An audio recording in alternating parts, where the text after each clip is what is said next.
नाजरीन, आज की वीडियो में बहुत दिलचस्प बात आपको देखने को मिलेगी। Indian film actor Salman Khan भी मैदान में आ गए और इसराइल के ख़िलाफ़ बोलने लग गए कि ये जो काम कर रहे हैं ये इंसानियत के बिल्कुल ख़िलाफ़ है। आइए ख़ुद इस वीडियो को देखिए और इसके बाद फिर आप सुनेंगे डॉक्टर जाकिर नाइक साहब से बहुत दिलचस्प मालूमात और वो बात करेंगे। आपसे गुजारिश है वीडियो को आखिर तक लाजमी देखिएगा और वीडियो को लाइक और शेयर करना और चैनल को सब्सक्राइब करना बिल्कुल न भूलिएगा। जी हाँ, ये बहुत ही डिस्गस्टिंग हुआ है एंड इस्लाम के अंदर एक बेगुनाह की जान लेना मतलब कि पूरे इंसानियत को खत्म करना है। सिंपल है, इस्लाम का मतलब पीस है।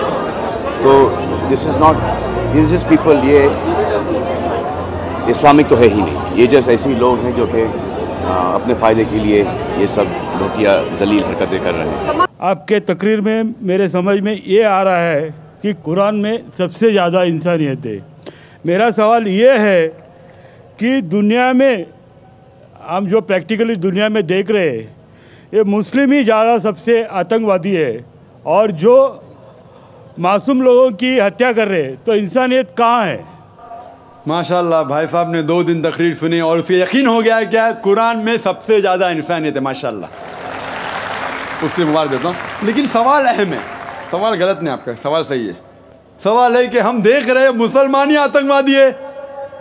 ये झगड़ा फसाद, मुसलमान फंडामेंटलिस्ट है, मुसलमान टेररिस्ट है, आतंकवादी है।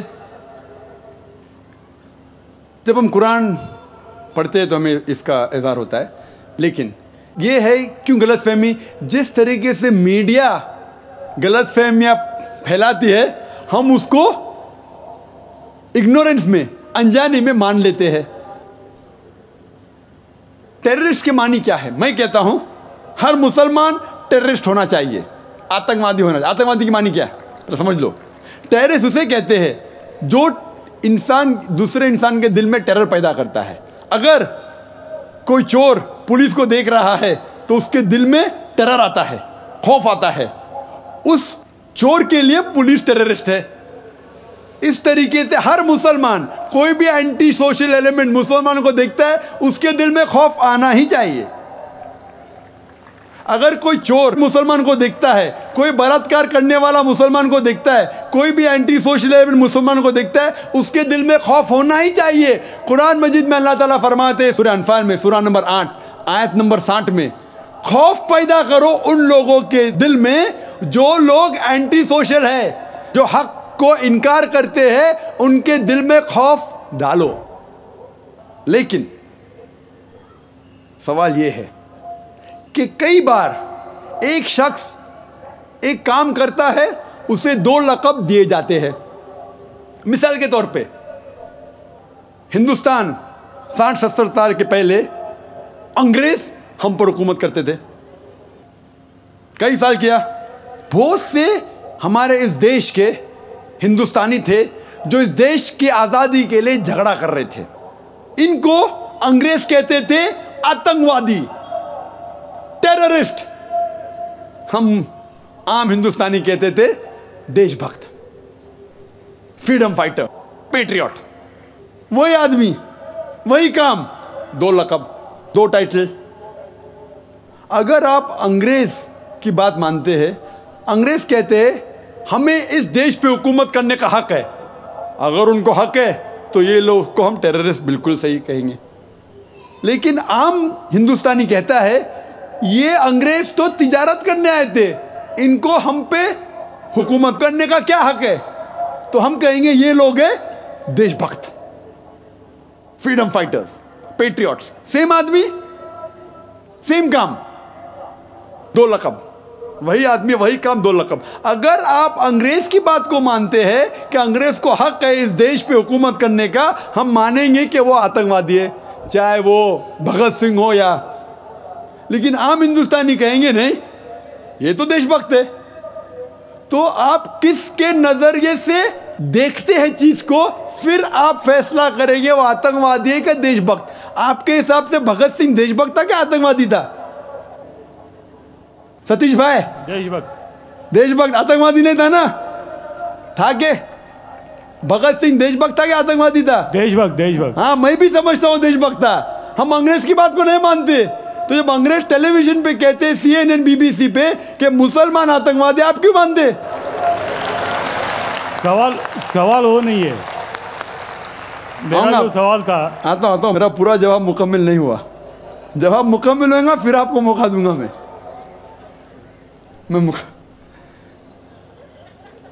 Nelson Mandela, old south African government जो थी, सफेद हुकूमत, वो नेल्सन मंडेला को टेररिस्ट नंबर 1 कहती थी। उसे अरेस्ट करके रॉबिन आइलैंड में 25 साल के लिए कैद कर दी। Terrorist number 1। जब नई हुकूमत आती है उसे छोड़ देती है, उसे प्रेसिडेंट बनाती है, टेररिस्ट बन जाता है प्रेसिडेंट। चंद साल बाद उसे नोबेल प्राइज फॉर पीस मिलता है। वही आदमी, वही काम। ऐसा नहीं कि पहले वो गलत काम किया, फिर अच्छा काम किया, फिर उसको अवार्ड मिला। वही काम के लिए जो पहली गवर्नमेंट ने कही थी, सफेद गवर्नमेंट ने, कि वो टेररिस्ट है, आतंकवादी है, नोबेल प्राइज कमेटी ने उसे नोबेल प्राइज दिया फॉर पीस, अमन के लिए। हैरत की बात है, जो आदमी आतंकवादी है उसको मिलता है नोबेल प्राइज फॉर पीस। जो आदमी का पावर है, जो आदमी वो कहता है, लोग उसकी बात को मान लेते हैं इग्नोरेंस के अंदर, अनजानी में।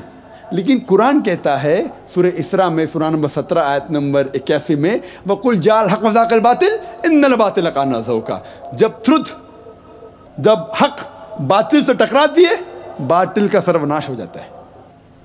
ब्रिटिशर्स अमेरिकन के ऊपर हुकूमत करते थे। अमेरिकन रेवोल्यूशन हुआ 18 सदी में। ब्रिटिशर्स कहते थे, मैं लंदन गया था 2 महीने पहले, वापस से जाऊंगा 2 हफ्ते बाद। वो बॉम्ब ब्लास्ट हुआ था ना, बॉम्ब ब्लास्ट हुआ था, पता है, 7 जुलाई को। तो लोग आए थे, ख़राब है, मैं भी बोला ठीक है ख़राब है। तो वहाँ टोनी ब्लेयर आने वाले थे, वक्त नहीं मिला तो अपने चीफ ऑफ पुलिस को भेजे। बाद में मेयर आए थे।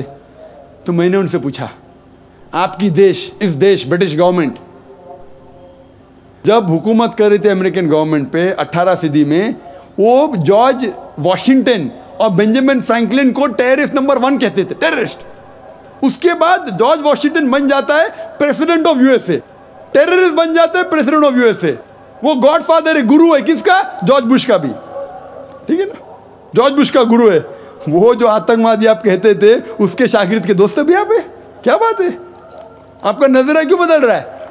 आप कहते थे टेररिस्ट चंद सदी पहले, अभी आप उनके दोस्त थे।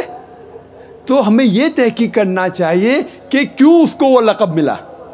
अगर जो 11 सितंबर को हुआ था न्यूयॉर्क के अंदर, आप जो कह रहे हैं ना मुसलमान मुसलमान, उसके ऊपर जवाब तो अभी आ रहा है। ये तो खाली वो स्टार्टर्स बोलते ना, स्टार्टर्स, सूप पीते पहले तो ज़रा बराबर खाना खत्म होता है। मेन मील तो अभी है। मुझे एक शख्स ने पूछा था जब मैं ऑस्ट्रेलिया गया था, और इंग्लैंड के अंदर भी, doctor Zakir Naik, do you consider Bin Laden to be a terrorist? क्या आप बिन लादेन को टेररिस्ट मानते हैं?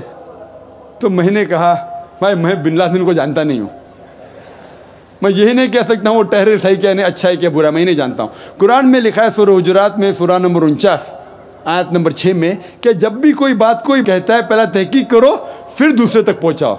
अगर मैं CNN और BBC की बात मानूँ तो मुझे कहने पड़ेगा कि बिन लादेन टेररिस्ट है, लेकिन मैं क्यों मानूँ बात उनकी? क्योंकि मैं आदमी हूँ जो घूमता हूँ मीडिया में, जानता हूँ माशाअल्लाह। तो मैं कहता हूँ ना बिन लादेन मेरा दोस्त है ना मेरा दुश्मन है, मैं नहीं जानता हूँ। लेकिन अब ये मुझे पूछना चाहते हैं टेररिस्ट नंबर 1 कौन है, तो ये तो जानता हूँ मैं, CNN जो अमेरिकन चैनल है, जॉर्ज बुश उसका प्रेसिडेंट है, गर्व से कहता है कि हमने हज़ारों अफ़गानिस्तान लोग को बम गिराए और कत्ल किए, इराक़ में हज़ारों का कत्ल किया। ठीक है, मान भी लो बहस के तौर पे बिन लादेन ने किया, मान लो, मैं नहीं कहता हूँ, मान लो बिन लादेन ने किया कि 11 सितंबर को ट्विन टावर को अटैक किया और 3000 या 5000 लोग मरे। लेकिन अगर 3 या 4000 लोग मरे, 5000 लोग मरे, उसका ये मतलब नहीं होता है कि आप उससे डबल लोग को अफगानिस्तान में मारे एक आदमी की वजह से। कर सकते? अरे बिन लादेन को पकड़ के मारो ना, अगर मानना है तो। अगर उसने किया, सबूत है तो सबूत पूछते अफगानिस्तान गवर्नमेंट ने, मरने कि सबूत क्या है, वो सबूत देता टोनी ब्लेयर को। है सबूत पूछ रहा अफगानिस्तान कि आप मुझे सबूत दो, सबूत क्या है तो हम उस पर तहकीक करेंगे, सजा देंगे उसको। वो सबूत देता है मुशर्रफ को, पूछ रहा है आपका। किधर का इंसाफ है ये? किधर का इंसाफ है? प्लेन भेजते, हजारों लोग का कत्ल किए अफगानिस्तान में, इराक में। मैंने कहा यूके में, ऑस्ट्रेलिया में, यहाँ भी अगर टेररिस्ट नंबर 1 है तो जॉर्ज बुश है।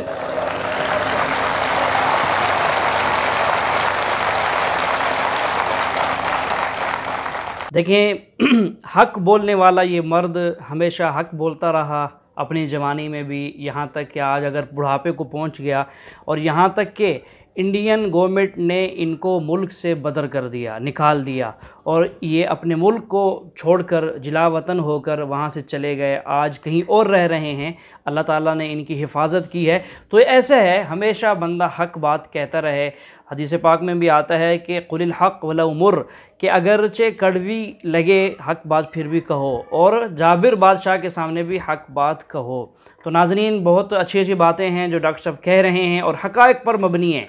ये इंसानियत का दर्स देने वाले मुख्तलिफ़ मज़ाहिब के लोग, या जो बिल्कुल मज़हब को, रिलीजन को तस्लीम ही नहीं करते, जैसा कि अमेरिकन लोग हो गए, इस तरह दूसरे मुल्कों के लोग हो गए, आज उन्होंने इंसानियत की हुकूक की खुद ही पामाली की हुई है, इंसानियत की धज्जियाँ उड़ा रखी हैं। जैसे कि बुश बड़े फ़ख्र से कहा करता था, मैंने इराक़ के अंदर हज़ारों लोगों का कत्ल किया, अफ़गानिस्तान में इतने लोगों का कत्ल किया। तो वहाँ पर आपको इंसानियत कहाँ आपकी इंसानियत ख़त्म हो गई? तो आपको वहाँ इंसानियत नज़र नहीं आती। और जब कोई अगर मुसलमान अपने हक़ का दिफ़ा करते हुए किसी को कर लेता है कत्ल, तो उस पर फिर आपको इंसानियत नज़र आ जाती है। तो चले सुनते हैं आगे फिर मज़ीद अच्छी और दिलचस्प बातें डॉक्टर साहब से। ट्विन टावर को किसने गिराया? CIA, FBI का क्या बजट है? इन लोग गर्व से कहते हैं अगर परिंदा भी पेंटागन के ऊपर उड़ेगा तो हम पहचान सकते। एक हवाई जहाज 1.5 घंटे बाद आके उसमें ठोक देता है, उनको पता ही नहीं चलता है। बहुत से अमेरिकन लोग, मुस्लिम लोग छोड़ो, क्या कहते, अमेरिकन लोग, क्रिश्चियन लोग कहते क्या ये इनसाइड जॉब था, अंदर की बात थी, ये अंदर की बात। जिस तरीके से ट्विन टावर गिरा वो प्लेन के जरिए गिर ही नहीं सकता है। कितने लोग कहते हैं कि ये जॉर्ज बुश ने किया अपने वोट बैंक के लिए। कल मैं कह रहा था ना पॉलिटिशियंस के बारे में, कल की तकरीर सुनी ना आपने, हकीकत लगी कहने, क्या होगा? 5000 लोग को मारो, वोट तो मुझे मिलेगा। $1 ट्रिलियन नुकसान, क्या फर्क पड़ता है? अगर नहीं गिराऊंगा ट्विन टावर को तो मैं थोड़ी इलेक्शन में आऊंगा। क्या करो? 1000 लोग का कत्ल करो, नुकसान करो करोड़ रुपए का, मैं तो आ गया वापस सीट पे। ये मैं नहीं कह रहा हूं, ये मैं नहीं कह रहा हूं, ये अमेरिकन लोग कह रहे। तो गलत है, मैं नहीं कह रहा हूं कि जॉर्ज बुश ने गिराया। मैं जानता ना, मैंने तहकीक थोड़ी की, मैं कह रहा हूं कि बाकी लोग क्या कह रहे। अमेरिकन लोग कहते कुछ लोग कि बिन लादेन ने क्या कुछ ने कहा जॉर्ज बुश, लेकिन ये तो मैं जानता हूं कि मैं टीवी पे जो देखा हूं वो खुद के चैनल के ऊपर कि जॉर्ज बुश गर्व से कह रहा 1000 लोग को मैंने मारा हूं, इसीलिए मैं जॉर्ज बुश को टेररिस्ट नंबर 1 कहता हूं। ये बाबरी मस्जिद में जो हुआ हिंदुस्तान में, गुजरात में क्या हुआ, वोट बैंक के लिए हिंदू मुस्लिम में झगड़ा करो। बाबरी मस्जिद को कौन जानता था पहले? आप जानते थे? सुने थे बाबरी मस्जिद के बारे में? ये दंगे फसाद के पहले 1985 के पहले सुने थे? नहीं सुना था, मैं भी नहीं सुना था। ये वोट बैंक के लिए झगड़ा फसाद, 1000 लोग मारे गए। गुजरात में जो हुआ क्या सही हुआ? अगर पुलिस चाहती तो, हमारे हिंदुस्तान पुलिस में माशाल्लाह इतना पावर है कि अगर चाहती तो दंगा फसाद हो ही नहीं सकता। बंबई में जो हुआ 1992 में, इफ द पुलिस वांटेड, किसकी जुर्रत के बाहर रास्ते पे आए? लेकिन वो पॉलिटिशियन की इजाजत है, यहाँ मत जाओ वहाँ मत जाओ, यहाँ हंगामा करो, यहाँ कर्फ्यू लगाओ वहाँ मत कर्फ्यू लगाओ, यहाँ मुझे वोट मिलेगा वहाँ नहीं मिलेगा। आप समझे ना? तो ज़्यादातर चाहे इंग्लैंड में हो या अमेरिका में हो या हिंदुस्तान में हो, कोई भी पॉलिटिशियन हो, तो ये पॉलिटिशियन की हरकतों की वजह से, जैसा मैं कल कहा, तो लेबल लग गया अभी मुस्लिम लोग पे टेररिस्ट। अगर आप जानते गुजरात में कितने लोग के माँ का अपने आंख के सामने बलात्कार हुआ, बलात्कार करने वाला पड़ोसी है, उसके ऊपर कोई एक्शन नहीं लिया जा रहा है, तो वो कानून अपने हाथ में लेता है, गलत करता है, हम भी लेता है, क्या करें? सब समझ रहे? तो हमें ये जानना चाहिए इस आतंकवाद की जड़ क्या है। तो हमें जड़ पे जाना चाहिए और जड़ को खत्म करना चाहिए। अगर हम एक हो जाएंगे, अपनी किताब एक खुदा में माने, सिर्फ खुदा से डरे, जो खुदा की बात मानता उसको वोट दे, ना कि दंगे फसाद करे। अब समझ रहे? तो इंशाअल्लाह अमन होगा। और आप देखेंगे इसके बावजूद, इतना होने के बावजूद, अमेरिका में एक न्यूज़ है कि 9 महीने बाद 11 सितंबर के बाद 34,000 अमेरिकन ने इस्लाम कबूल किया। क्यों? जितना मीडिया इस्लाम के खिलाफ बात कर रही है उतना ही इस्लाम फैल रहा है। मैं जब तकरीर करने जाता था 11 सितंबर के पहले अमेरिका में, मजमा होता था माशाअल्लाह हजारों लोग का, ये अमेरिकन बहुत कम आते थे। अभी जाता हूँ तो बड़ी तादाद है।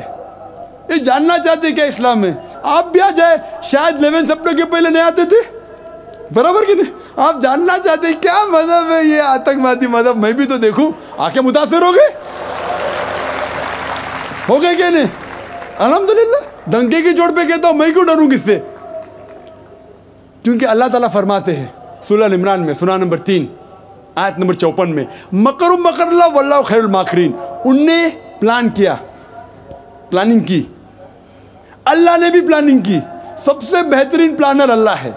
ये वेस्टर्नर्स प्लानिंग कर रहे हैं कि इस्लाम को दबाने को, इस्लाम और बढ़ रहा है और फैल रहा है। जितने दबाने की कोशिश कर रहे हैं फैल रहा है। मीडिया कहती है कि इस्लाम में खवातीन के हुकूक नहीं है। 2/3 ऑफ द पीपल एक्सेप्टिंग इस्लाम, 66% के ऊपर जो लोग इस्लाम कबूल कर रहे हैं अमेरिका और यूरोप में, वो वुमेन है, औरतें। अगर औरतें को हुकूक हक नहीं मिलते इस्लाम में, तो ये अमेरिकन औरतें इस्लाम क्यों कबूल कर रहे, यूरोपियन औरतें क्यों कबूल कर रहे? क्योंकि इनको इस्लाम में जितने खराबी दुनिया में है उसका हल मिल रहा है। योन रेडली थी एक ब्रिटिश रिपोर्टर जो अफगानिस्तान में गई थी रिपोर्ट करने के लिए तालिबान के वक्त। जिस तरीके से सलूक किया तालिबान ने उनके साथ, मैं तालिबान का दोस्त नहीं हूं भाई, तो आप बोलेंगे तालिबान का एजेंट आ गया। मैं ना बिन लादेन को जानता हूं ना कोई तालिबान को जानता हूं, हक की बात कहता हूं, डरता नहीं हूं। अगर ब्रिटिशर्स ने कहा कि भगत सिंह टेररिस्ट है, मैं उनके खिलाफ हूं, डरता नहीं हूं। तो योन रेडली ने इस्लाम कबूल किया, बाद में गई थी खिलाफ लिखने के लिए, मुतासिर हो गई, मुस्लिम बन गई।